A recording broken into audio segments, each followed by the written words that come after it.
Türkmen, ne haber? Seninle vücut şekillerini öğrenelim mi?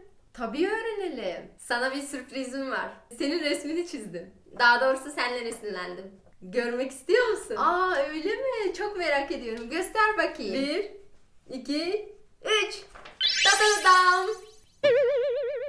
Kız Allah aşkına onun neresi bana benziyor ya? Sen benden değil mağara çağından esinlenmişsin. Niye ya? Benziyor sana ya. Güzel oldu bence. Vallahi kusura bakma bana benzememiş. Başlayalım. Bu ne? Kelle. Baş kelimesini de kullanıyoruz. Aa çok güzel. Bu ne? Saç. Peki au. Buna ne diyorsunuz? Kıl, tar. Oo çok güzel. Bu benziyorsa o zaman bu da benziyordur. Değil mi? Yine de mi ya? Neymiş bu hainin ismi? Manlay. Tamam o şekilde tek tek olmaz ya. Sen bu tarafa geç ben o tarafa geçeyim anlatacağım hepsini. Tamam olur gel. Şimdi bu kaş.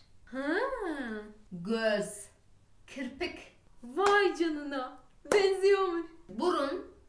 Kulak. Vay canına. Onlar da benziyormuş. Diğerinin adı ne onu da merak ediyorum.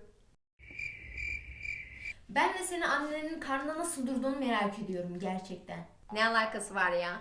Bir susarsan hepsini anlatacağım. Tamam mı? Neyse sen devam et. Bu yanak. Dudak. Diş. Dil. Ağız. Allah'ım ne güzel. Hepsi benziyor. Bu enek. Niye ya? Niye hepsi aynı da o farklı? No no no no. Ben bunu asla kabul etmiyorum. Benim acilen sizin TDK başkanınızla görüşmem lazım. Acilen.